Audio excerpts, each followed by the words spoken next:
Hello, welcome to ScaleMeDown. This is a review of the X-Fly model's Twinliner, which is based on an Airbus A320. A big thanks to CML Distribution and Steve Webb Models who sponsored this aeroplane for review.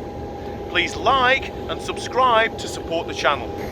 The model comes pre-applied in a generic livery, or like this one, in all white, so you can do your own paint scheme like I've done here in EasyJet colours, my employer. In this video we're going to review how she flies, how we applied this livery, but first of all let's see how it goes together. There are few parts, so assembly should take around 10 minutes, no glue required. The wings are simply pushed together and fitted to the fuselage with plastic keepers and the supplied bolts. The wheels slot and screw into place. This tool is supplied to loosen the elevator linkage before fitting the horizontal stabilizers. Notice where the elevator neutrals are marked on the fuselage before retightening the linkage. The kit comes with an XT60 connector and these labelled Y leads with moulded keepers.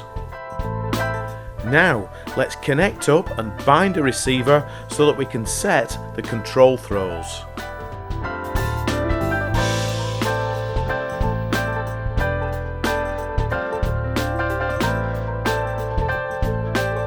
Let's mark the centre of gravity.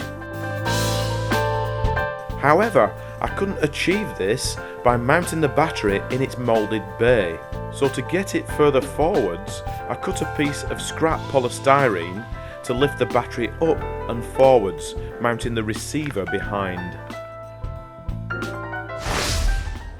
Her first outing resulted in a few false starts, mainly due to the small wheels and lack of clearance under the nacelles. Later we did get airborne, but it was lively. A hand launch wasn't much better either. But actually, once up and away, there's plenty of power. So after trimming, I gained some height to assess the stall. The stall occurs at quite low airspeed, but with a sharp wing drop and straight to a spin. There's quite a strong roll-yaw couple, so to mimic the feel of the yaw damper on the full size, I mixed 45% rudder with aileron at the transmitter.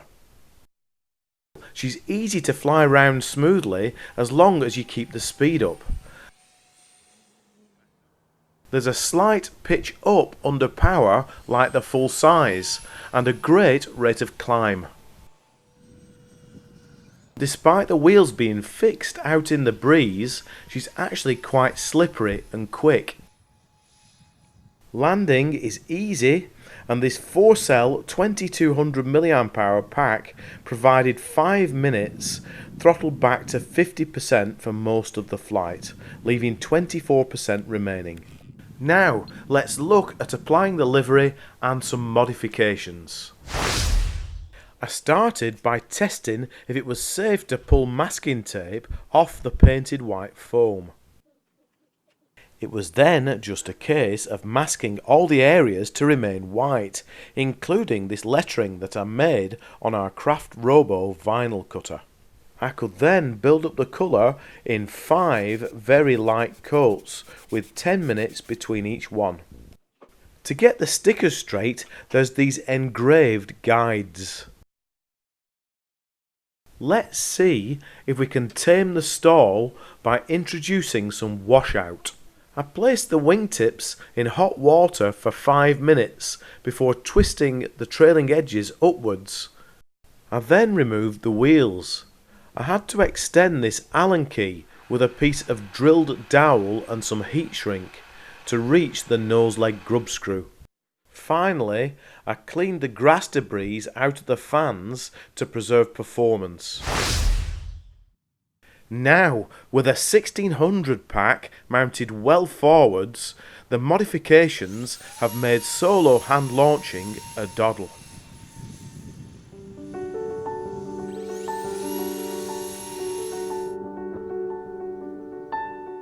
Removing the wheels saved 35 grams of weight, and of course the added drag. The 1600 mAh pack saved a further 80 grams, in total a 13% weight saving.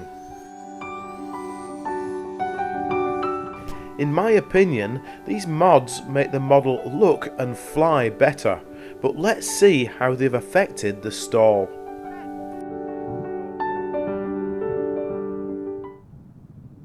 There's still a dramatic wing drop, although it's possible to catch it with rudder, but no spin at least.